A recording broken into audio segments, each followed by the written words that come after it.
The following video, 9/11, Explosive Evidence, Experts Speak Out, is an edited and shorter version of the original video. The speed has been adjusted, and certain portions of the original video deemed non-crucial by the team at TruthHidingInPlainSite have been edited out. To view the original, approximately 2-hour 20-minute video, please feel free to visit the link in the description below. Thank you.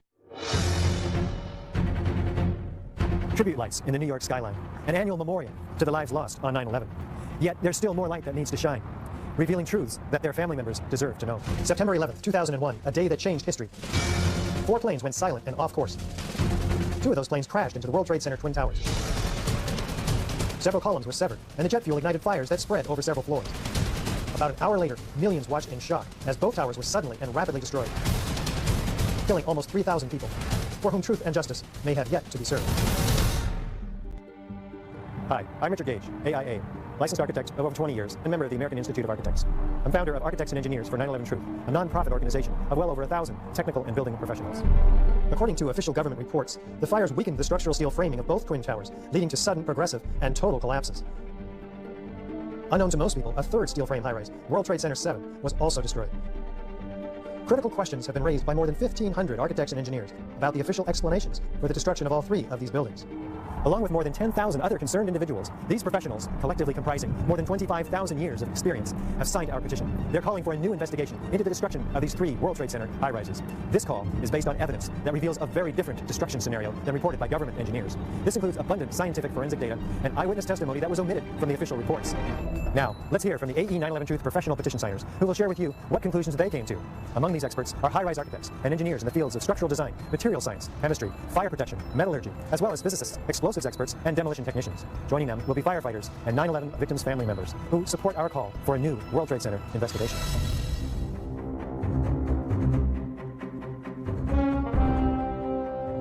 The new World Trade Center, Building 7, looms above the site of its original. Building 7 was a 47-story high-rise, not hit by an airplane. Yet it was the 3rd modern steel-frame skyscraper to collapse rapidly and symmetrically on 9/11. It was a football field away from the North Tower and sustained minor damage from the falling debris. Building 7's precipitous collapse was blamed on normal office fires. I'm Kamal Obeid. I have a master's degree in civil and structural engineering. Building 7 to me is really what gives it away, because that's a classic case of controlled demolition. My name is Stephen Dustewald. I'm a licensed professional structural engineer. I first became aware of the problems with the official account of the collapse when I saw a DVD online from Architects and Engineers for 9/11 Truth. They pointed out various problems with the official story, and ones that caught my attention were the rapid failure of the connections in order for the building to come down at the rate that it did. My name is Casey Pfeiffer. I am a registered professional structural engineer. A friend of mine gave me a blueprint for 9/11 Truth DVD to review, and from that, the evidence that I saw was so compelling that it became obvious that the official story was not correct. I'm William Rice. I work for one of the nation's largest design-build construction firms. I watched Building 7 fall at an accelerating rate in 6.5 seconds. This was a massive 47-story structure. The only way that a building can accelerate as it collapses is by having pre-engineered, precisely timed, and precisely placed explosives. In other words, controlled demolition. My name is David Topete. I have a Master's of Science degree in civil engineering.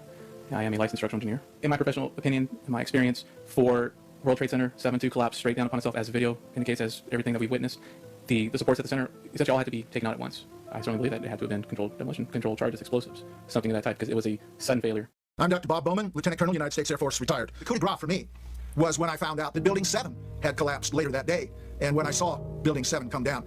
To me, Building 7, the fact that it looks like a perfect controlled demolition of an intact building with no visible fires. I mean, that's what I call a smoking gun.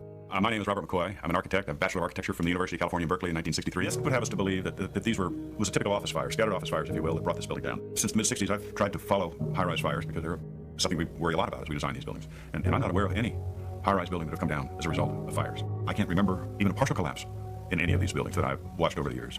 I'm Steve Barish, founder and president of Barish Architects and Associates, Inc. One of the things that really interested me is how quickly the Tower 7 fell. It fell within 7 seconds approximately from top to bottom. This building was built in the mid-80s, apparently, and met all the known codes at the time. Buildings just don't behave like that. We're here in Sydney with Jan Utzon, son of the great Bjorn Utzon, who designed the Sydney Opera House. What are the features of the collapse of World Trade Center 7 that caused you to be disturbed? It looked like it was a demolition more than anything else. My name is Les Young. I'm a licensed architect in both New York State and in California. When I watched Building 7 collapse, it basically left no doubt in my mind that something was wrong. Building 7 had not been hit by a plane. To me, it was obvious that there was some controlled demolition and some explosions involved. Was the structural steel from World Trade Center 7 preserved, documented, analyzed, according to standard procedures for investigating engineering failures? It was really clear from the beginning that there was this great move to, as quickly as possible, get rid of all of the rubble and move it off. Because what they did immediately after 9/11 was they started removing the steel, the debris from Tower 7 and all the towers immediately. They sent it off to China to be recycled. 400 truckloads per day of material were taken away from the World Trade Center site and sent to China for recycling. All of a sudden, they had a big incentive to recycle steel for some reason. Quickly and rapidly, they were destroying the structural steel. The steel was hauled away and melted down before it could be analyzed. It was already being carted away and destroyed when the FEMA investigators got there, about a month after September 11th. It was being melted down, it was being cut up into pieces, so that no real thorough investigation could happen. And that in itself is a crime, and that kind of thing needs to be investigated. The steel was picked up and carted away before anybody got a good look at it. And the destruction of evidence was a criminal act in itself. It would have answered a lot of questions that we can't answer because we don't have the structural steel to examine. There were laws violated in the destruction of that evidence.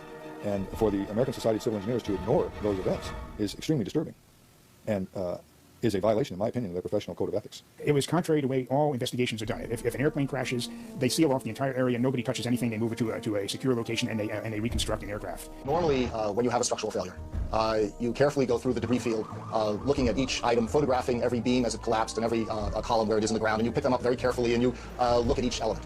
We were unable to do that in the case of Tower 7. Aside from this one small piece that was found to have intergranular melting, incredibly none of the other steel from World Trade Center 7 was saved for analysis.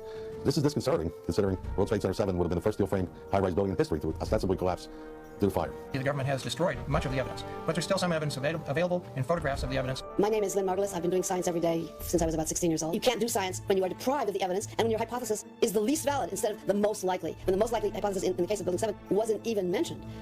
This is not science. So the claim is that it's something else. It's preconceived ideas. Was a proper investigation performed that might have revealed the use of accelerants or explosives in World Trade Center 7's destruction? My name is Stephen Jones, a physicist. NIST concedes that they found no evidence for explosives. So then we asked them, well, did you look? And they said, no, we did not look for explosives or residues of explosives. I'm Ron Brookman, licensed structural engineer in California. NIST never did a proper evaluation of the collapse site and the debris. World Trade Center 7, I would have expected they would have tested for explosives also, because of the nature of the collapse and the unprecedented nature of a steel-framed high-rise building collapsing in such a fashion. My name is Roland Angle. I'm a civil engineer registered in the state of California. The method of how to attack a structure and cause it to fail with explosives was one of the things that I learned through my military training. Well, the American Society of Civil Engineers was brought into this investigation early on. They did a very superficial investigation of the site. They issued a report without any significant forensic examination, and there were laws violated in the destruction of that evidence. And for the American Society of Civil Engineers to ignore those events is extremely disturbing and is a violation, in my opinion, of their professional code of ethics. I'm Tony Zambodi. I'm a mechanical engineer. Neither NIST nor FEMA followed standard protocol for fire and explosion investigations, or just fire investigations for that matter. National Fire Protection Association Guide number 921 calls for saving the evidence and being prepared to justify why you wouldn't. It also calls for testing for accelerants and explosives when high-order damage is involved. NIST did not do this. There's national standards that need to be followed. And when I started looking into that, I went into the investigation manual. And so it's called the NFPA 921. It's the Guide to Fire and Explosions Investigations. And I got the manual from 2001. And I went back and I looked at the footage from the original days. There were all kinds of firefighters and civilians that were reporting explosions. Okay, all right. Okay, you want to call your mother? Just the fact that there were explosions means they need to be investigated. Terrorists used explosives in 93. We had witnesses to explosions. We have audio recording of explosions. We have overwhelming evidence that there were some explosive events. The manual gets into thermite, and if it says if you have melted steel or concrete, which we had on 9/11, there's videos of it, people can see it, we should test for it. It says when you have melted steel or concrete, you test for thermite. So the fact that they're not testing for it is crazy. The national standards say that they should be testing that for explosives. One of the other big issues we have is just the blatant destruction of evidence. We're not talking about a little bit of evidence. They destroyed all the steel. Basically the bones of the building that would have told us how this first high-rise steel structure in history that hadn't been struck by an airplane, all it had was a few fires on several floors. The way we could have learned from this was analyzing that, looking at the steel and seeing how this collapsed and how it failed and which steel members did what. Well, we can't do that because what they did immediately after 9/11 was they started removing the steel, the debris from Tower 7 and all the towers immediately. Why were they destroying this? I mean, they sent it off to China to be recycled. The national standards are very clear. You don't destroy evidence. So that's what we're calling for. We're calling for an investigation into the investigators, why they destroyed this. We're calling for a reinvestigation that follows national standards. And the big thing is everybody says this is in the past, leave it in the past, and that's not true. We have ground zero workers dying today. They're getting cancers. And several of them don't have medical insurance. There were so many thousands of volunteers and members of other departments that showed up and they were there for months afterwards, and they don't have the medical coverage. They can't make their house payments. They're sick and dying. And we as a country are ignoring them. I mean, we promise we never forget. But it looks to me like most people have forgotten and they want us to forget.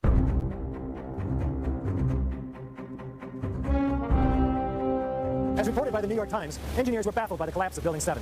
Since no steel frame high-rise has ever completely collapsed due to fire, how are we to understand this mysterious event? My name is Scott Granger. I'm a licensed fire protection engineer. Steel structural frame buildings, high-rise buildings, simply do not collapse due to fire.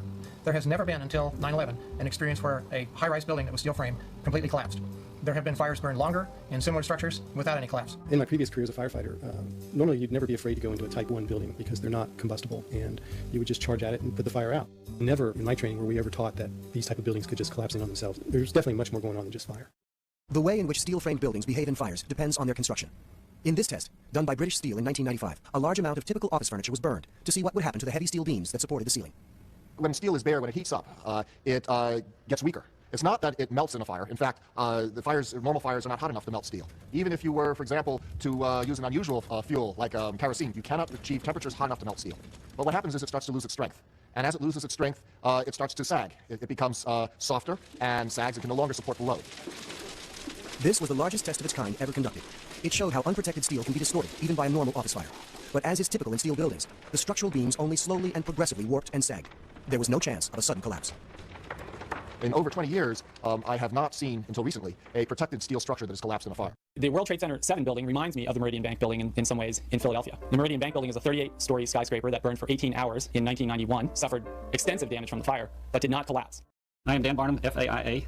Later in the day, when World Trade Center 7 collapsed, they had already showed us pictures of a few fires in that building, and I mean, they weren't even raging. How could that cause a building to collapse as if it were imploded? Couldn't happen. My name is Jonathan Smolens, PE. I'm a professional structural engineer. What happened to those columns to all collapse at the same time? The explanation provided does not match the evidence that we have. My name is Michael Donnelly, PE. I'm a structural engineer. We've never had a steel-framed skyscraper collapse in the United States or internationally, so there's no precedent. I don't think Building 7 could have collapsed by fire, as NIST tells us that this collapse mechanism, starting with thermal expansion, that worked its way upward and outward through the building in a matter of seconds.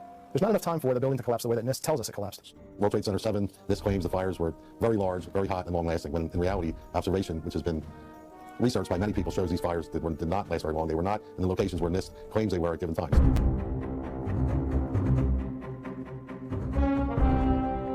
According to lead investigator Sean Sunder of the National Institute for Standards and Technology, NIST, World Trade Center 7 collapsed at freefall acceleration for more than 100 feet of its fall. What does the speed of the collapse reveal to us? Essentially, in less than 7 seconds, Tower 7 came down upon itself. Building 7, NIST reports admits, fell at the rate of gravity for the first 100 feet. Well, that's impossible unless there's nothing resisting it. It's just like taking your car keys out and just dropping them. That's how fast the building came down, for over 100 feet. And the only way you can get that is when there's zero resistance. And so what we're looking at is a building just coming straight down, falling right through itself with zero resistance. Buildings don't have zero resistance, which is why you feel comfortable walking into a building. A building cannot do freefall with a huge steel structural system in place to support it without it being blown up. That's the only way it could come down at freefall. The failure of all these connections as the primary means of structural failure is inconsistent with a natural gravitational collapse and indicates the presence of other agents which would dismember these connections. I'm David Chandler. I have a bachelor's degree in physics. I've heard people say, well, it came down at freefall or close to freefall and so forth, so I decided to measure it myself. I have a tool that I use in teaching, which allowed me to take a video and put a dot on each frame to follow the motion of things. And so you can measure speeds and accelerations and it'll do the analysis. One of the fundamental laws of nature is the conservation of energy.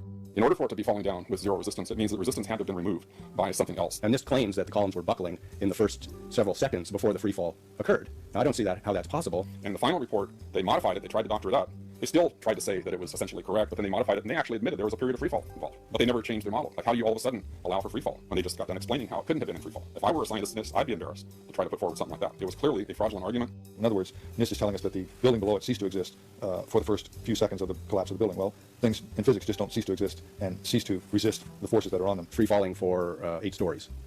So we know that happened. Okay, so it's been measured and it's on videos. Everyone can see it. NIST has admitted it went into free fall for 8 stories. That's a bothersome part of the puzzle because NIST never explained it. Absolutely no resistance to descent whatsoever. The building didn't disappear so the building can fall for 100 feet at free fall speed. That's impossible. That's a violation of the fundamental law of physics that says that for every action there's an equal and opposite reaction. So that evidence alone would indicate that the official story doesn't hold water. There was no time for this elastic deformation and plastic deformation, which would have absorbed energy and decreased the descent to less than free fall speed. As energy is drained away from the system to deform those members, it would slow down the descending mass and cause a descent at less than free fall speed. 40,000 tons of structural steel in its structural system, and that is intended to keep it from going anywhere. A building cannot do free fall with a huge steel structural system in place to support it. There's no resistance until the building is down maybe halfway. Buildings tend to be delayed as they collapse. They don't just pancake down like this in a very short period of time. If the pancake theory works, it's going to hit hesitation, and there was no hesitation. Going from motionless to free fall instantly. One continuous motion. There couldn't have been any structural resistance. Buildings just don't behave like that. If floors fall, they tend to fall and are braced by the floor directly beneath it, and there's some delay there. This is inconsistent with the energy redistribution that would be required from the descending mass to the remaining structure. Completely impossible. And this themselves have to recognize the implications of this. The fact that they haven't is fraudulent. The connections are designed with a safety factor of 1.5 to 3 times the failure load for the member. This assures that the member will always fail first in an elastic mode and then a plastic mode. Ideally, the member would fail before the connection. You don't want the connections to fail. first. The connections failed first without any of the members exhibiting large deformations or deflections. Over 400 connections per second had to fail in order for the members to be released and for the structure to descend at almost freefall rate. To fail at the rate that they did progressively across the building, even if a floor were to collapse, it still wouldn't be able to collapse all of the connections simultaneously at the rate that it did without secondary explosions. There's no hesitation. There was no hesitation when it was to hit story after story. If you were to look at a standard moment frame steel connection, which is a welded connection between the beam and the column, it would take on the order of around 500,000 pounds to shear off one connection. And if you multiply that by 400, put maybe a safety factor of 4, you would require 50 million pounds of force per second in order to collapse the building the way it was shown based on the NIST report and what we saw on the video evidence of the video of the building that day. It's not logical or reasonable. The fact that it's coming down at free fall says all of the energy is being used to just make it go straight down, which means it's coming down through itself and not breaking up the building as it goes. Something else has to be clearing the way.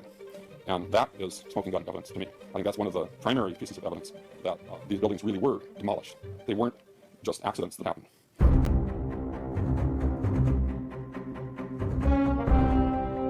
We might anticipate that an unevenly damaged building would fall over. Yet, videos of the collapse of Building 7 show a fairly symmetrical fall. How do we make sense of this? The exterior of the building comes down fully, symmetrically, and at one time. Both sides of the building come down completely. This is fully indicative of full structural support being removed for at least 6 stories. That could not happen by fire. If there was some fire in one corner, it would have collapsed maybe in that corner, but not the total building free falling. Yeah, that corner's going to topple over, but we didn't see that. We saw it come straight down. If the buildings had come down by fire, we would have seen a more natural progression of collapse. We may have seen, the buildings actually topple over to one side, certainly not coming down in its own footprint. And clearly a more asymmetrical pattern should have been present. I'm Kathy McBride. I have a bachelor's in metallurgical engineering. The symmetry is the smoking gun. It cannot happen that when you have asymmetric damage, you will get a perfectly symmetrical collapse. It would not have been a uniform collapse. The building might have partially fallen over, but the building would not have collapsed as it did. This doesn't make any logical sense. For it to come down straight down upon itself, you would need to basically take out the supports at the center, at the core. The exterior columns on the outside as well as on the inside, at the bottom would have to be severed almost at the same time. In my professional opinion, in my experience, for World Trade Center 7-2 collapse straight down upon itself, as the video indicates, as everything that we witnessed, the supports at the center essentially all had to be taken out at once. Well, that's another indicator that this report is very suspect, because I would have expected in a classic implosion, as I've seen numerous times, is the core to fail. My name's Tom Sullivan. I work for Controlled Demolition Incorporated, CDI. I would expect the center of the building to start moving first, and then as the implosion progresses, then the sides come in, then the rest of the building is involved. What I saw, it was a classic implosion. The center of the core, the penthouse area, starts to move first, and then the building follows along with it. And there were so many columns in the building that were not affected by either the fires or the impact damage, and they all came down, just at once. So it's a little disheartening, and it's implausible. When it's all finished, the outside walls from the lower floors are piled one on top of the other right in the middle of the building. Just like a house of cards if it were coming down. Logic tells you that if you have a single failure at some random point in the building, that the entire building is not going to collapse. A collapse would have been a chaotic, random event. The building would have partially collapsed, possibly, but it didn't. There was a total collapse, and there's very few things that could explain that, none of which are addressed by the NIST report. According to NIST, the failure occurred at column 79 on level 12. This means, basically, they're talking about a single columnar collapse or failure that resulted in a total collapse of the building. That just does not make any sense. As a structural engineer, I don't believe that the failure of one column would normally bring down an entire building in the way we saw World Trade Center 7 come down, because of redundancy, because of all the other columns in the building that were not affected.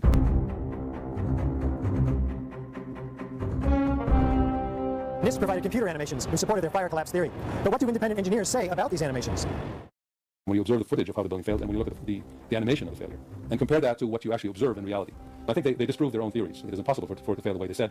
I've seen the animation sequence from the National Institute of Standards and Technology for their mathematical model of the collapse of building number 7, and they have the inside members that one column gave way, which they claim resulted in the collapse of all the surrounding members, and then this precipitated a global collapse. The NIST computer model actually, they had done a bunch of finite element models of the connections, individual connections, so they had connections failing before the members failed. 4-part connections, when 3 of the 4 parts failed, they considered it to be all failed.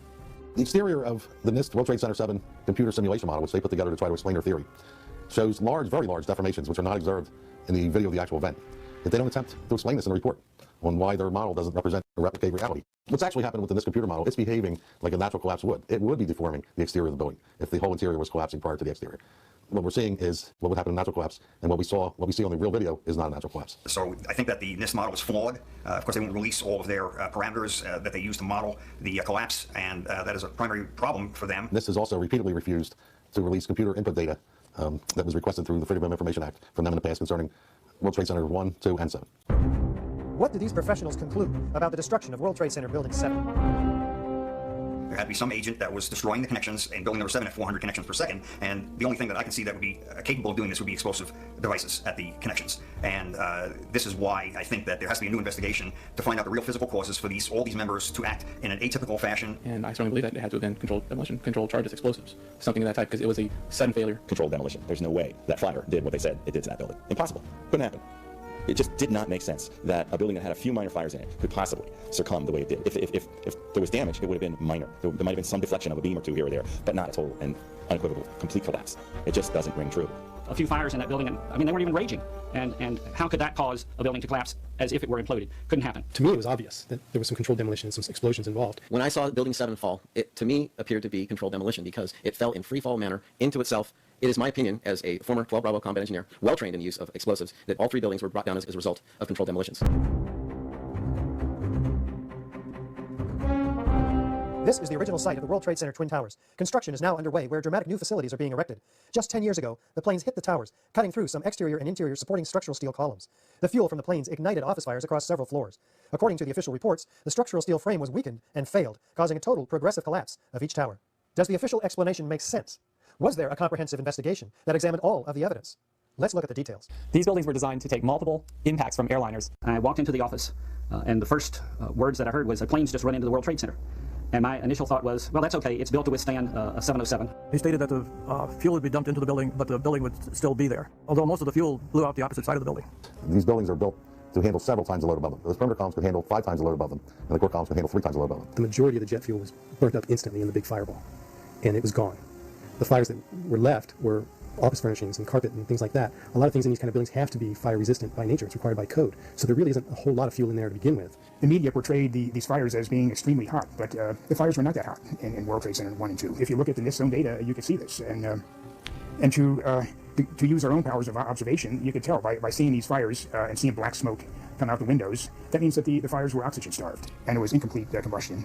And so it was a low temperature fire. I am Robert Podolsky. I have a master's degree in theoretical physics. I looked up in the manual the burning temperature of jet fuel and found that under the conditions that existed at the World Trade Center on 9/11, that jet fuel had to have been burning at about 750 degrees Fahrenheit. I also noticed that the official explanation of what happened there was that the heat from the fire supposedly softened the steel and thereby brought the buildings down. If you have a flame at 750 degrees, you can hold that flame under a steel beam forever, and you'll never reach a high enough temperature to bend steel, let alone melt it. So immediately I knew at that point that the official explanation was dead wrong. There was no way those flames could have possibly brought about the collapse of the building. It did not seem possible that these towers that were designed to withstand the impact of a 707 could possibly collapse in such a short order of time from the time that they were hit. There's no way. The building was designed to take the impact of one, if not more, multiple airplanes. They were designed to withstand hurricane force winds of up to 140 miles an hour. My first reaction was that looks like controlled demolitions. The NIST testing of the Twin Tower floor assemblies done at Underwriters Laboratories. This was done per ASTM E119 in a 2-hour, 2,000-degree fire test. For a test, the main truss is sagged approximately 4 inches after 60 minutes and 6 inches after 100 minutes. Yet NIST had the main truss is sagging well over 40 inches in their models.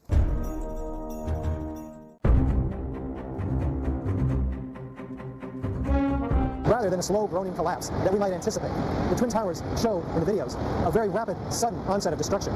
What does this imply? I'm Frank Conan, a practicing civil engineer in the state of California. Structural steel is required by building and design codes to prevent catastrophic failure and loss of public life.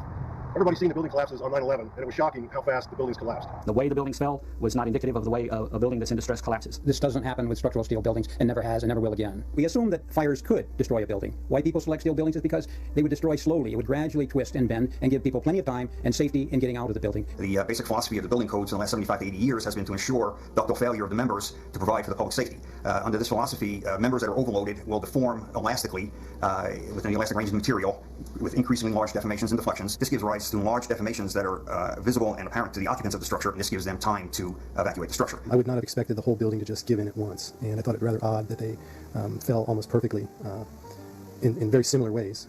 It seemed odd that lightning would strike twice. Upon further review of the videos of the tower's destruction in the 9/11 Blueprint for Truth DVD, I was surprised to see the upper 15 floors of the North Tower implode prior to any destruction of the tower below, because it would be logical that as a result of the plane crash, that the upper 15 floors would start to damage the floors below, not the floors above. And it certainly would stay in the damage zone. It would not drop down through 80,000 tons of insulated, undamaged structural steel and do it in 12 seconds. I discussed this claim that the upper section of each of the towers crushed the lower section. However, when you watch video closely, in the case of World Trade Center 1, you'll see that the upper section disintegrates itself. Its lower stories are breaking up before it even impacts the lower section. It appears to be a controlled demolition of its own of the upper section. The tops of the buildings were basically disintegrated. The top section, pushing on the bottom section, it's going to meet equal forces as it goes. Both sections are going to be demolished at the same rate. So by the time you've crushed up 15 stories below it, the top 15 stories are also going to be crushed. And so there's nothing left now to crush the rest of the building. So there's so many paradoxes here. A little tiny chunk of the building can't possibly fall and crush the entire structure below it. Well, there's demolitions done in France, which use what we call the Vernage technique, where they take out a couple floors worth of columns with hydraulics. They take the columns out and they let the building, the upper section of the building drop 2 full floors. And when it impacts the lower section, there's a very definitive, observable jolt, deceleration, and velocity loss. You're looking for a jolt, that this thing, if it actually comes down and hits, you should be able to see the point at which they actually impact, because it would actually slow down the motion of the falling block. And you can see the graph. It is not there in the case of the North Tower. It never slows down. It accelerates the entire time. And that was what was extremely significant. So I published a paper about that. It's in the Journal of 9/11 Studies. And so if you had the top section acting like a pile driver, if in fact it actually hit and made an impact, it was effectively crushing anything, pushing hard on this core structure below it, the core structure is going to push back equally hard. And that's what's going to cause the top section of the building to slow down.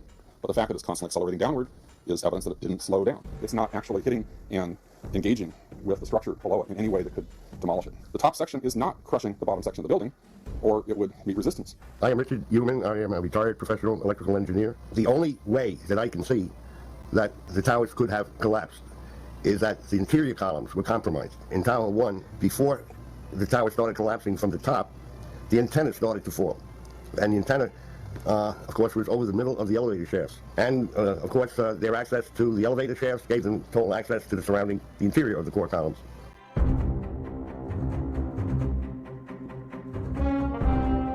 NIST, National Institute of Standards and Technology, acknowledges that the towers came down at essentially free-fall acceleration. What are the implications of that admission? The measurements have indicated that Tower 1 collapsed in about 11 seconds and Tower 2 collapsed in about 9 seconds. And the argument goes that this is essentially the rate at which free fall would happen. I had a friend that asked me if it was possible for the Twin Towers to achieve near free-fall speed when they collapsed. The Twin Towers could not have come straight down through the thousands of tons of structural steel through the greatest resistance, the resistance of 80,000 tons of structural steel at the speed of practically free fall. That just would not happen. There are columns of steel around the exterior of the building and within the core, all of which are there to prevent the thing from falling down. And so even if something falls on it, it's not going to immediately just go pop, pop, pop, pop, pop, pop like that, floor by floor. If it's going to collapse, it's going to have to take some time to weaken the structure below it. This structure was capable of holding 3 to 5 times the weight. And here it is falling through it with a resistance of only 1/3 of its weight. Roughly 90% of the resistance has been removed. And what's happening is the top section is not crushing down the lower section like a pile driver, which is the picture that NIST basically is painting. It's actually falling into material that's already been pulverized. It's offering very little resistance. It's just coming down through pre-pulverized material. One of the fundamental laws of nature is the conservation of energy. There was no time for this elastic deformation and plastic deformation, which would have absorbed energy and decreased the descent to less than free fall speed. As energy is drained away from the system to deform those members, it would slow down the descending mass and cause a descent at less than free fall speed. This is high school physics, and our whole society is being led to believe that these fundamental laws of physics, hard science, don't apply anymore. I think that should really frighten all of us. Over 400 connections per second had to fail in order for the members to be released and for the structure to descend at almost free fall rate. Structural connections not only had to fail nearly simultaneously, but in sequential order. The buildings fall at a speed which can only occur if the structure has been removed, the vertical structure. This block accelerates straight down. In other words, it's picking up speed downward continually. It doesn't slow down. It just continues to gain speed. From what I understand, the buildings actually accelerated as they came down, meaning they were not getting resistance from these massive columns in the center of the core of this building. The core of this building was very heavy. They're huge columns, huge. I could not see how those massive, very thick columns could just snap like that. I would have expected most of them to stay intact with the floors collapsing around them. I'm Alfred Lopez. I'm a registered professional structural engineer. I was shocked at how the buildings collapsed. I would have expected that they would have come down much slower, that they would have tipped over, that the whole thing did not make sense. And ever since then, I had a hard time believing that the fires did drop the buildings. I thought that, given the way the planes hit the building, one side would have given away first, and it just would have fallen off or fallen over at a steep angle. But the way the whole thing just gave way at once and started to plummet down without slowing down as it went down.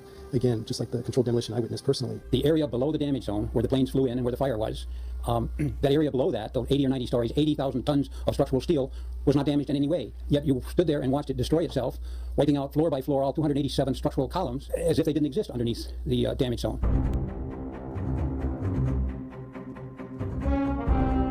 According to the first responders' oral histories, which were reported in the New York Times, over 100 first responders reported sounds of explosions and flashes of light at the onset of destruction of both towers. These were not discussed in the NIST report. What did these eyewitnesses actually see and hear? All the other evidence of seeing flashes and explosions and the melted metal and the dust particles and with the explosive chemicals found in the debris, there's just a lot of questions about what's been going on, and that these questions have not been answered or even addressed in any sort of full way. We have eyewitness testimony of firemen, policemen, news reporters, and occupants of the building to explosions, an enormous number of eyewitness testimonies. There was a heavy-duty explosion inside the lobby. Was that a secondary explosion? Yes, it was. There were numerous secondary explosions taking place in that building. There were continuous explosions. There was a secondary explosion, probably a device either planted before or on the aircraft that did not explode until an hour later. There was secondary explosions and then subsequent collapses. It sounded like gunfire. You know, bang, bang, bang, bang, bang. And then all of a sudden, 3 big explosions. About 50 consecutive bangs, and it fell down like a waterfall. And we heard the noise associated with an implosion. We heard a very loud blast explosion. We heard a loud explosion. At that point, we heard a large boom. Do you know if it was an explosion or if it was a building collapse? To me, it sounded like an explosion. There was another major explosion. All of a sudden you hear explosion, and you can see the building starting to collapse. Huge explosion that we all heard and felt. We could hear a rumble, which was about 5 seconds long, preceding the actual collapse, and then a boom when each of those towers collapsed. Just seconds ago, there was a huge explosion, and it appears right now the second World Trade Tower has just collapsed. I was about 5 blocks away when I heard explosions. Then you heard from far away, boom, boom. And you heard the boom, boom, boom, boom, boom, boom. It was like if it had detonated. And it just started going pop. It started boom, boom, boom, boom, boom. And he goes, how fast I go, like firecrackers. One of NIST's other excuses was that there were no blast sounds heard by witnesses or recorded. There's so many videos of witnesses from that day that report explosions. There's radio transmissions from the FDNY. We have the transcripts that were recorded, back in 2001 of all these firefighters and first responders reporting explosions. There's no doubt they were heard. In the oral histories of the emergency personnel taken down late 2001 and early 2002, there are over 100 individuals who made comments about seeing, hearing, and feeling explosions in those buildings. These oral histories were documented well before NIST started their World Trade Center's investigation in September 2002. This testimony should have caused the presumption that there was a good chance explosive residue would be found and justify testing for it, rather than the opposite. Reviewing the some of the eyewitness accounts and people hearing what sounded like explosions, it didn't seem very plausible for any other type of cause for such an event. It doesn't look like a collapse. It's like a huge mushrooming, billowing kind of an event. That whole thing looks nothing like a building falling down. It's a building being blown up. And it's being blown up progressively from the top down. That's what the physics shows. NIST acknowledges in their response to a request for correction that they are unable to provide a full explanation of the total collapse. Yet they refuse to consider the possibility of explosives or some other form of demolition device could have been used to cause the collapses of the towers. The fact that controlled demolition is consistent with all the available technical evidence. And the response to that request for correction is NIST simply saying they're unable to provide a full explanation for the total collapse. The core structure of the building had to have been destroyed by other means.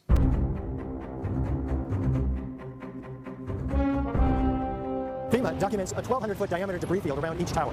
Videos show multi-ton steel sections of hundreds of individual steel pieces ejecting out of the towers at 60 miles an hour for a distance of 600 feet. They also show clouds of debris pulverized in mid-air and isolated explosive ejections as many as 60 stories below the so-called crush zone. Videos also show the near total destruction of both towers. What does all this tell us about the forces and energies involved in the destruction? The spread of debris in a large radius around each tower. What we see is an outward explosion of material beyond the perimeters of each footprint. And this is not expected, and it's not congruent with the reports of our government. Debris that was shooting out for hundreds of feet in all directions, 70 miles an hour, leaving the 80th floor of the North Tower and making a fairly level trajectory, that to me is fairly alarming. Large multi-ton beams were hurled hundreds of yards laterally. Gravity works vertically, not laterally. The number I got was 78 miles an hour. So something's happening to throw these things horizontally at those kinds of speeds. And here it is trailing white smoke the whole time. It really is indicative of some kind of explosion. The individual explosions that I noticed 20 and 30 and 40 stories below the collapsing structure, those are what we demolitions guys call squibs. And that's another characteristic that seems to be evident. Well, in the case of the South Tower, you can see these jets of black smoke being ejected from many locations on many different floors above the level of the impact. There's a whole bunch of these squibs or puffs that are coming out the side of the building. And naysayers tend to say, well, that's just air being blown out the windows because you have like an accordion effect. It can be compressed. Well, it's going on at a lot of different levels at the same time. It's one thing. And if you're compressing it out here, if you're blowing out the windows down here, how are you getting the air pressure? I mean, it doesn't really work to say it's just air pressure. Estimated these are coming out faster than 100 miles an hour. The impact of the floors pancaking upon themselves would create gushes of air out the side, but not the kind of explosive force that we saw that would throw I-beams across the street into the windows of other buildings. The ejection of the materials out of the building, the manner in which it fell, the speed at which it fell, exhibited all the signs of demolitions and the completeness of the destruction down to their individual elements. When the South Tower was destroyed, at first it looked like it was going to land in the street or take a building out next to it, and then all of a sudden it disappears in this huge cloud of smoke, which didn't seem to make sense at the time. How can those steel columns, the massive steel columns that they are, supporting that weight of that building, virtually disappear?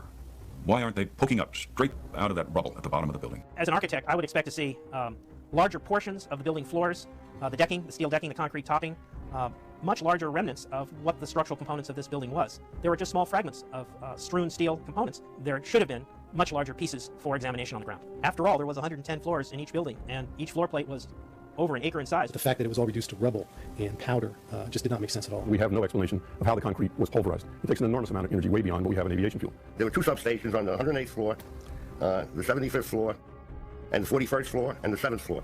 At those 8 locations, there were 4 transformers in each substation that weighed over 30,000 pounds. In the substations on the mechanical floors in each tower. The transformers would not explode on their own. They were air-cooled, dry-type transformers. And yet after the collapse, there was no evidence of them being found at the bottom of the towers. I wonder why. It was a shame that after the collapse that a forensic engineering unit didn't go into the debris and try to find at that time why the towers had collapsed. I'm sure there was other evidence. In its report on World Trade Center 7, which came out in May of 2002, FEMA documents in Appendix C steel that has been melted and even partially evaporated, resembling Swiss cheese. What are we to make of this? My name is Jeff Fair. I have a PhD in material science and engineering. So Jonathan Barnett's study, which I thought was very well done and quite extensive, is all documented by FEMA in Appendix C in their BPAT report that was May of 2002. Unfortunately, it was never used in the NIST report. My name is Jason Cheshire, and I'm a licensed professional engineer. And I'd like to know why NIST excluded the document from FEMA in Appendix C that documented the evidence of melting steel. Well, why is this forensic evidence not being included in the report? First of all, let's go back to your basic premise that there was a pool of molten steel. I know of absolutely no eyewitness who says so, nobody who's produced it. You get down below and you see molten steel running down the channel rails, like you're in a foundry. Yeah. Like lava. Actually melted beams where it was molten steel that was being dug out. Underground, it was still so hot that molten metal dripped down the sides of the wall. And the cleanup was very difficult in the beginning. Steel was coming out red in certain areas in the first couple weeks. This fused element of steel, molten steel. And they pulled out a big block of concrete, and there was like a little river of steel flowing. My name is Mark Basile. I'm a chemical engineer. There were sections of them that clearly showed melting. They had sections that were thinned away, and there were actually holes through them, and some of the ends were just melted away or even possibly evaporated away. In an office fire, you cannot generate enough heat to melt steel. And yet we have evidence of molten iron in the microspheres, in the rubble pile, and the metal pouring out of the side of the tower. We could have filled up the Twin Towers with jet fuel and burned it all up, and it does not cause a fire hot enough to melt structural steel. My name is Gary Warner. I'm a mechanical engineer. I worked as in the project engineering department of the casting plant of Elcan, the aluminum company of Canada, one of the largest aluminum smelters on the planet at the time. And in that smelter, we turned aluminum oxide into aluminum, molten aluminum. Molten aluminum is silver. It's not yellow, it's silver. It looks like mercury. The yellow molten metal that I saw pouring out of the south tower is indicative of molten iron. I was a bit incredulous when I learned that NIST claimed that the molten metal was aluminum. I mean, it doesn't look at all like molten aluminum. It looks like iron, molten iron. That's what it looks like. And I've seen tons of it. We used to cast this in Elcan. They still cast it. I spent 2 years casting that. I'm David Gregg. I have a master's and PhD in chemical engineering. The only way that's known that a carbonaceous material can cause steel or iron oxide to turn into a molten metal is in a blast furnace. Yeah, and that's very different than what we had. An incendiary used by the military, thermite is a compound of iron oxide and aluminum, which when ignited sustains an extreme heat reaction, creating molten iron. In just 2 seconds, thermite can reach temperatures over 4,500 degrees Fahrenheit, quite enough to liquefy steel. We know that open-air fires cannot burn hot enough to melt steel, but metal had melted at the base of the towers. The next question is how do you get the sulfur in these pieces of steel or in the debris? And that question is unanswered. There's a version of thermite called thermate, which has sulfur in the thermate too. And what the sulfur does is it's sort of like salt on ice. Appendix C of the FEMA report describes sulfur residues on the World Trade Center steel. The New York Times called this the deepest mystery of all. Sulfur slightly lowers the melting point of iron, and iron oxide and iron sulfide. And it just basically makes the steel melt at a lower temperature. So instead of having to bring the steel up to 1500 centigrade, you can slice through it with material that's at 900 or 1000 degrees centigrade. And if you do a search on Google for thermite and building demolition, you can find all sorts of wonderful devices that have been fabricated and invented that use thermite for building demolition. The old-fashioned thermite is a mixture of pulverized aluminum and pulverized rust. And if you can get this mixture to react, which is not so easy, it produces tremendous heat, and this is what you call an incendiary. An incendiary is something which can be used to destroy something by the means of heat, while an explosive is something which acts with pressure. It knocks things apart. Now, the old-fashioned incendiary is not an explosive, but it is still used for military purposes for melting iron structures. Practical applications of thermite involve things such as equipment decommissioning in the military. When they have a piece of artillery or a tank or something like that they don't want to leave behind to the enemy, they throw what are called grenades, thermite grenades down the barrel, let's say. But thermite does not explode. It simply reacts, produces large amounts of heat and molten material. In the case of thermite cutting charges, you would have heard far less noise, since they are worked by thermal heating, melting of the steel, rather than an explosive cutting as in RDX charges.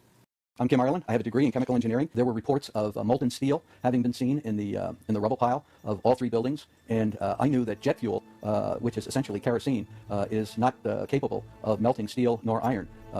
Kerosene or jet fuel burns at less than 1600 degrees Fahrenheit, and molten steel needs at least 2700 degrees Fahrenheit in order to melt. The thing that most struck me about the 9/11 incident was, following the incident, how overflights had detected with infrared camera 1400 degree Fahrenheit hotspots on the surface of ground zero. And that being there for a week, indicates that there was something very hot going on below the surface.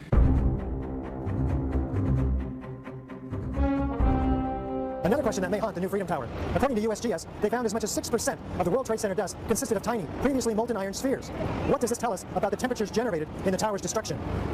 My name is Adam Parrott, and I have a bachelor's degree in chemical engineering. When the USGS collected samples of the World Trade Center dust, they found the iron microspheres. Insofar, the USGS does not have a valid explanation for the presence of these iron microspheres. I've independently seen thermitic activity within 2 separate independent samples of World Trade Center dust. I'm Jerry Lobdell. I'm a retired physicist and chemical engineer. So what do the microspheres contain?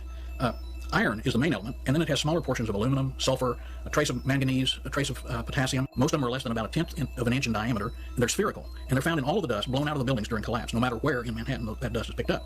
You must have had a much hotter heat source for you to get 2,700 degrees Fahrenheit in order to melt the steel, melt the iron, to get these spheres, these molten spheres. Your heat source must be something like an exothermic chemical reaction that reacts, in the case of thermite, reacts at 4,500 degrees Fahrenheit. My contention, based on finding thermite residue in the dust, is that it happened before. It didn't happen after in the fires that ensued in the rubble pile afterwards. It's all the characteristics of the microspheres, along with what I see in the attack of the beams that were actually found, tell me that thermite was involved in melting those steel beams.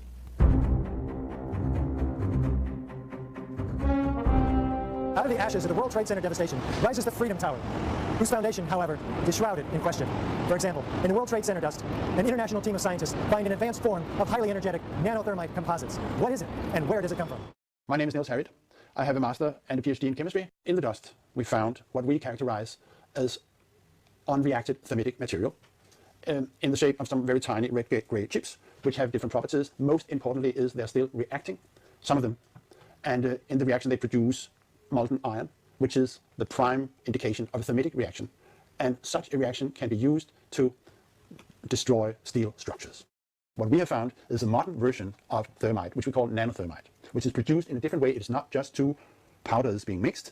The material is actually built from the atom scale up. We call it the bottom-up procedure, which is what you do in nanotechnology. This has 2 consequences for the nanothermite, which distinguishes it from the classical thermite. First, the ingredients are much smaller, which means they're reacting faster and they're more easily ignited. The primary elements in the red material are aluminum, iron oxide, as well as silicon and carbon. It is the small size of the particles involved in this material that allow us to characterize it as nanothermite.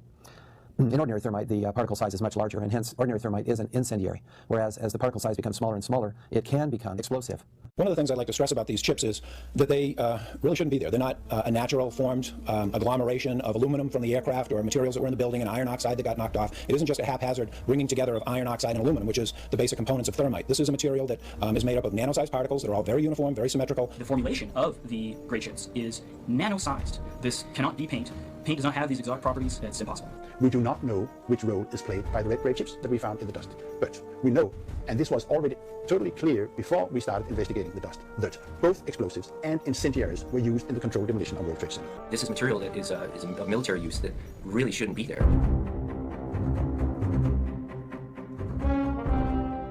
And our whole society is being led to believe that these fundamental laws of physics, hard science, don't apply anymore. I think that should really frighten all of us. Just all the other evidence of seeing flashes and explosions and the melted metal and the dust particles and with the explosive chemicals found in the debris. There's just a lot of questions about what's been going on, and that these questions have not been answered or even addressed in any sort of full way. My name is Rick Folks. I'm a structural engineer. But on September 11th, when I saw those twin towers coming down, I knew there had to be more to the story than just a fire causing those failures. That had to be a controlled demolition that we were witnessing. The government has lied to us, and we need to get to the truth. Those victims deserve the truth. They deserve justice. What we have right now is a travesty of justice. The Freedom of Information Act request to NIST by a registered structural engineer for calculations and analysis substantiating the walk-off failures of the horizontal girders from their seats at column 79 and 81 was denied by NIST, with the claim that releasing this data might jeopardize public safety. How could it possibly jeopardize public safety to tell people in the industry, engineers who were responsible for designing these buildings, how this failure could occur? That implies that anybody who requests or demands these calculations is a threat to public safety. Science is never secret when it's done right. Science is a way of finding out that is self-correcting and involves many people. Science isn't science unless it's openly published and made available for criticism. At the end of any kind of science activity, people will agree that they have collected evidence that illustrates a hypothesis, and if the evidence is contradictory to the hypothesis, one has to abandon that hypothesis and look for another one. The explanations from FEMA and from NIST don't add up, but there is enormous circumstantial evidence, circumstantial and actually physical evidence as well, that would lead us to a different conclusion. And the conclusion is controlled demolition. Any honest investigator would be looking at this and looking for explosives and so forth. NIST investigation didn't go there. They just would not look for explosives. There have been explosives found in the dust. And the physical chemistry of everything that I wrote about is consistent with no other hypothesis. And all the testimony of eyewitnesses, all the video evidence supports only controlled demolition as a cause of all 3 World Trade Center buildings' destruction. You don't have to be a chemical engineer to question that official story. It's very, very obvious. Both Building 7 and the towers were brought down by demolition. It couldn't have been any other possible way. That conclusion I come to based upon, first of all, my training and my education, and particularly my experience in blowing up major structures that had been designed to withstand blasts. For the American Society of Civil Engineers to ignore those events is extremely disturbing, and is a violation, in my opinion, of their professional code of ethics. The only thing that you can say about their participation in this is that it must have been an orchestrated cover-up. So the preconceived notion of NIST is that there's no evidence for explosives, and so there's no point in looking. That is the most unscientific thing that you can possibly think of, not to look because you don't expect to find evidence, and in fact the evidence is overwhelming. They state these conclusions for which there's virtually no evidence, and then they ignore conclusions that can be drawn from the evidence. It is my opinion, as a former 12 Bravo combat engineer, well-trained in the use of explosives, that this building, all 3 buildings, were brought down as a result of controlled demolitions. Elevator company personnel had 24/7 access to the shafts, which is the normal time in the evening and early morning hours when they perform their maintenance.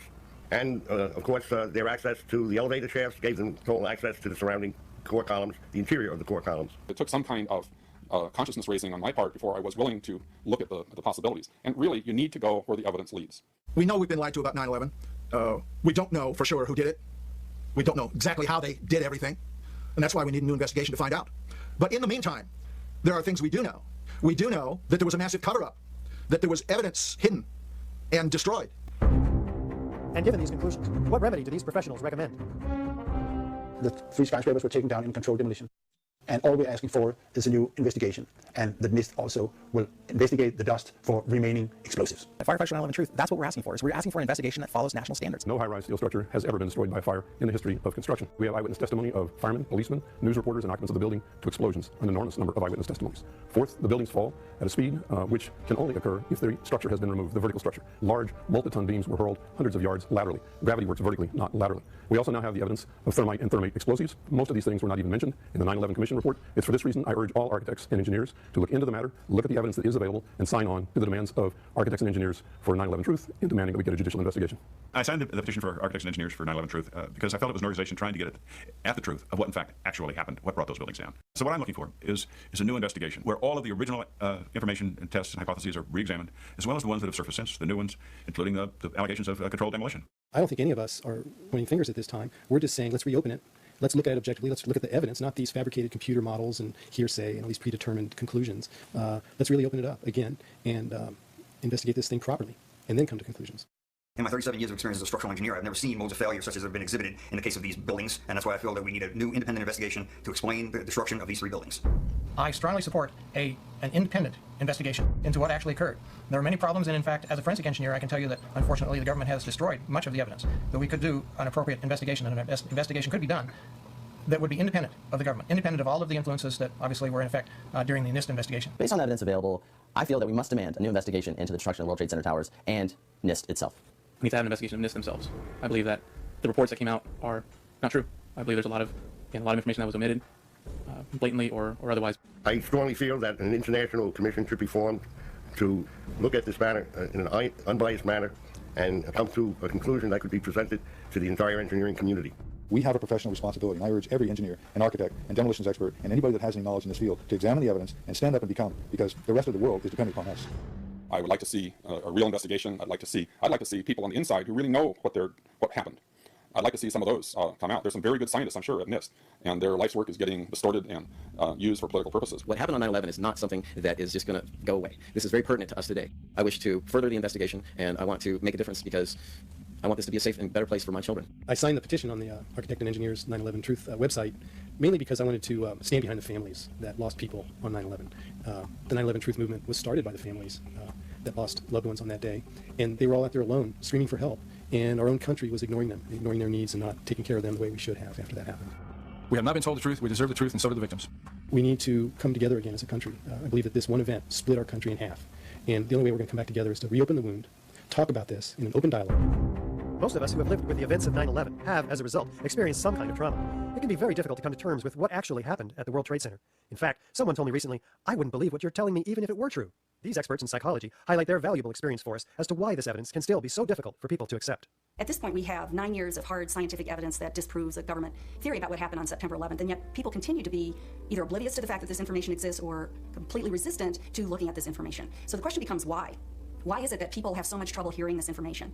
From my work, I think we would be remiss not to look at the impact of trauma. We know this had a very severe and traumatic impact on a majority of the population. I myself cried for weeks after September 11th.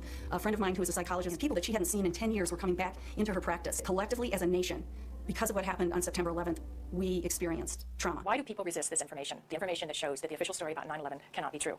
What I've learned is that as humans, each of us have a worldview, and that worldview is usually formed in great part by the culture we grow up in. When we hear information that contradicts our worldview, social psychologists call the resulting insecurity cognitive dissonance. For example, with 9/11, we have one cognition, which is what the official story of 9/11, what our government told us, what our media repeated to us over and over, that 19 Muslims attacked us.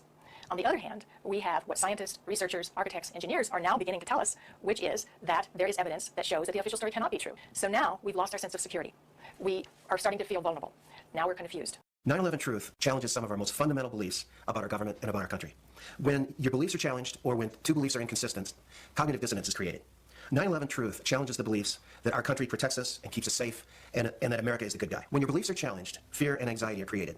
In response to that, our psychological defenses kick in, and they protect us from these emotions. Denial, which is probably the most primitive psychological defense, is the one most likely to kick in when our beliefs are challenged. And eventually, our mind shuts off. Just like when a computer is overloaded, our minds get overloaded. We can't handle it anymore, and we shut down. It's easier to deny it and move on with our lives. What some of us will tend to do is deny the evidence that's coming our way and stick to the original story, the official story, and to try to regain our equilibrium in that way. Another thing we can do is decide to look at the conflicting evidence and be sincere and be open-minded and look at both sides of the issue and then make up our own mind. I understand now that what was happening was my worldview about my government being in some way my protector, almost like a parent, had been dashed, and it was like being cast out into the wilderness, I think is the closest way to describe that feeling. And I sobbed, felt like the ground had completely disappeared beneath my feet. Many people respond to these truths in a very deep way. Some have a visceral reaction like they've been punched in the stomach. To begin to accept the possibility that the government was involved is like opening Pandora's box. If you open the lid and peek in a little bit, it's going to challenge some of your fundamental beliefs about the world. As I thought about all of these responses, I realized that what is common to every one of them is the emotion of fear. People are afraid of being ostracized, they're afraid of being alienated, they're afraid of being shunned, they're afraid of their lives being inconvenienced, they'd have to change their lives, they're afraid of being confused, they're afraid of psychological deterioration, they're afraid of feeling helpless and vulnerable. And they're afraid that they won't be able to handle the feelings that are coming up. None of us want to feel helpless and vulnerable. So we want to defend ourselves. And the way we often do that is with anger. So then we become angry. And when we become angry, then we become indignant. We become offended. We want to ridicule the messenger. We want to pathologize the messenger. And we want to censor the messenger. So how can we overcome this resistance and denial? The first thing is to meet people where they're at. One thing is that we need to raise people's awareness about this through what I would call gentle dialogue and gentle questioning. A good way is to ask questions, ask open-ended questions, and lead them into a dialogue and discussion about it. Healing comes through facing the truth, experiencing it, allowing the feelings to come in. So if there are feelings of fear that perhaps these events were caused by something we haven't thought about yet, dark elements within our society, for example, we'll let that come in and explore it. Let the light shine on whatever happened. This will be the most healing process. So I think as a psychologist, to overcome our fear of the traumatic event with new information would be the best, healthiest route to our collective recovery from the trauma of 9/11. To gradually uncover the truth in your own life, the sources of anxiety, to make them conscious, is the royal road to recovery. One of the ways to deal with the trauma is to find the answers. That's why I think it is of such importance to have a comprehensive investigation. To work together to expose what happened, regardless of where the evidence takes us. I believe that to be the kind of country that we think we are, we have to face some of the things that are not as we think they are. We need to be sure that we have a real investigation into who the perpetrators are, and then we need to be sure that those perpetrators are held legally accountable. It's part of the healing process on the individual level as on the collective level. We need the truth in order to heal. 10 years later, the deep wounds from 9/11 have yet to heal. Nothing hits closer to home than the loss that these family members continue to endure, along with the torment of their unanswered questions. My name is Bob McElvain. I'm from right outside the Philadelphia area, and I'm the father of Bobby McElvain, who was killed in the lobby of the North Tower on September 11, 2001. But I've been searching to get the truth of exactly what happened to Bobby, and Bobby is a very interesting story. Bobby was one of the first 10 bodies found. We took him home that week. We were one of the few. Well, I finally found a doctor who examined him. He gave me an outline of a body, and he described all the injuries he had. But the fact is that all his injuries were in the face, the front of his face was blown off, massive cuts in his chest, and his right arm were blown off. To me, that means explosion. So my brother was my best friend. David has always been a firefighter. My brother went to save people's lives. I'm a family member trying to find out the answers to the murder of 3,000 plus people. I'm Jane Policino. My husband Steve was 48 years old when he was killed on September 11th. I have no identification. Why is that? And you're sort of left with all these question marks, which is harder to deal with than the pain of losing somebody in that way. It seems to me we should know why over 1,000 victims there are no trace for, and no identification, no trace of over 1,000 victims. Just a few years ago, they were still finding body parts on the roofs of buildings. What is that? We should know why there are over 700 bone fragments found on the top of Deutsche Bank building, less than a half an inch long. We should have that information. Why were they up there? Why weren't they found? What kind of explosion was there? And the explosions were brought up many a times, talking to firemen, talking to medics, talking to everyone. Everybody talked about these explosions. I want the officials that are in power to ask the questions. I want answers. We never had answers. Nobody ever stopped to have a scientific investigation. Please look at architects and engineers. People all around the world, scientists all around the world are questioning this, that these towers could not have come down. But when you bring science into the equation, that's so important because you can't argue against science. And there's some deep, deep explaining to do. The bottom line is that it needs to be investigated properly. The forensic evidence that you've seen is very real. New light has been shown. A third beam now reaches into the pitch black sky and stands in for the still officially unexplained free-fall destruction of the World Trade Center Building 7.